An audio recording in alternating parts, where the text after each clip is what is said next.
Hey, good morning, everybody. It is chilly out there. We actually have temperatures in the 20s and 30s across the area, and get used to it. You know, we've got a lot more of that coming. Now, the good news is here, the Gina camera is back. So we are back to life on that thing. It looks like might have been a little moisture getting into it, which probably isn't a great sign, especially since that camera is 250 feet above the ground. So it's tough to replace, but man, what a view today, and hopefully this thing can weather the storm. All right, so temperatures right now, 34 degrees in Alexandria. We were in the 20s earlier, had a decent little freeze last night, and man, are we going to see a ton of those over the next, actually over the next 10 days. 34 at the airport at last check, 33 up in Winfield, but warming up nicely here. We have 43 at Oakdale and 42 in Opelousas. So it's going to warm up today. This is your good day. 57 at 4 p.m., mostly clear skies, lots of sunshine, but that cold front, it's on its way, and it means business. And the first thing I want to show you here is a snow cover map. This is your current snow depth. Now, obviously, this doesn't directly impact us in any way. We can't see this snow. But to see a snowpack to our north, that's one of the first things we look at to get really, truly Arctic air down to the south. And over the next 36 hours or so, we're actually going to see that snow cover build up to our north, immediately to our north here. So Oklahoma, Arkansas, northern Mississippi, Tennessee, southern Missouri. So we're going to fill all that in, and then that northerly flow that comes down flows right over a snowpack, and that is going to bring us the chance for what I think is going to be some very cold air. So 50 degrees, your temperature by about 10 o'clock. So we are going to warm up pretty quickly here over the next few hours. Mid to upper 50s actually is what I'm looking at here. 58 degrees by about 3 p.m., but then you can see that blue norther coming on down the pike, and man, it's going to get cold, and it's just going to stay that way. And we're going to mix in some precipitation as well. So let's jump into how all that's going to look after we take a look at our severe outlook, which we don't have for today. So it looks like we're going to keep the chance for any severe weather away, of course, and we're going to probably do that for the next week. Although looking way out into the distance here, which I'm always doing, it looks like we're going to see things kind of turn probably in about 10 or 12 days. So after the cold comes that. Now, Futurecast, this is going to show here, this one is our bigger view. This is the GFS model.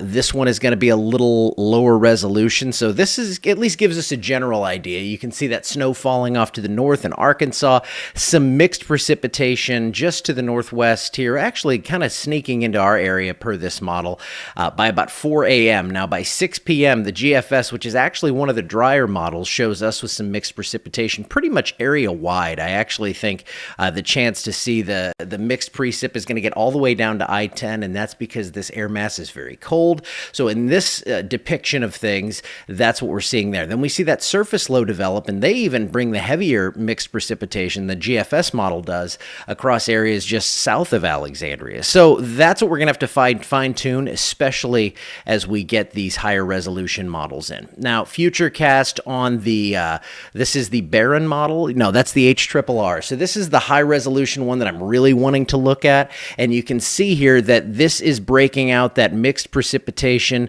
just north of Alexandria, probably by around 7 a.m. on Monday. So it is going to be one of those deals where we see at least spotty mixed precipitation, probably looking at freezing rain out of this down here. I think any threat for sleet or snow is off to our north. Now, your future ice totals here, this is for the Barron model. This is what I was talking about. Now, one theme I am seeing with this is it's a pretty general deal here where most of the state, at least on this model, sees a light, at least a little light freezing rain. Less than 1/10 of an inch is what I'm looking for. But check this out. There is this little weakness right through the middle, and that's what I think could happen. I think we could see that initial wave off to the north bring some freezing rain, and then we see that second surge come to our south.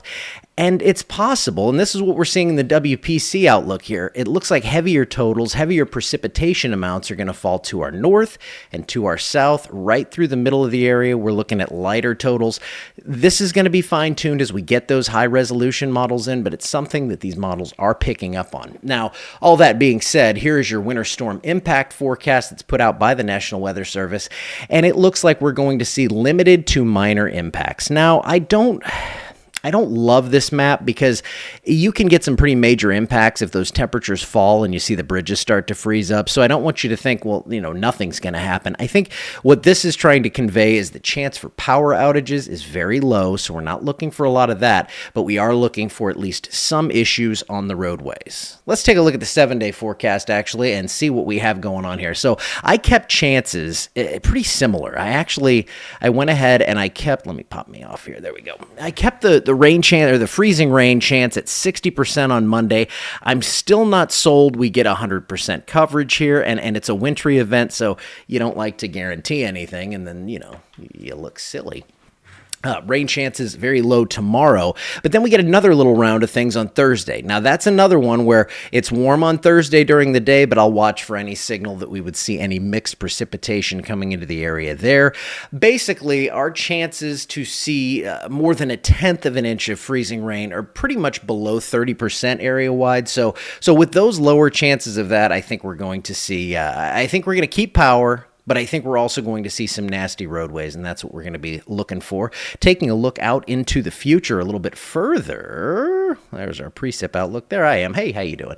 It looks like we're going to see more precipitation. Things get really active again probably in a couple of weeks, 12 to 14 days out. I think it's going to be a little warmer. I'm not saying it's a severe outbreak or anything like that, but it doesn't look like we'll see a snow threat with this one, even though those colder temperatures in the first half of this outlook are going to keep us generally below average on temperatures. All right, I think that's it for today. I'm going to go ahead. I'm going to post an update later today with my thoughts, and then if we get any sort of new data in that makes me want to go live later on, I might do that. We'll just kind of see how things go, and we'll get you through this. We're going to be watching, me and Tom, we're going to be watching all of this stuff over the next few days, and I know that even a little ice down here can be a big deal. So thankfully, we have the holiday Monday. Not a lot of travel is going to be required, so just stay home and I guess if you can, build a fire and enjoy it. If not, I am sorry if you have to work outside. All right, I'll see you back here at some point, and I'll be posting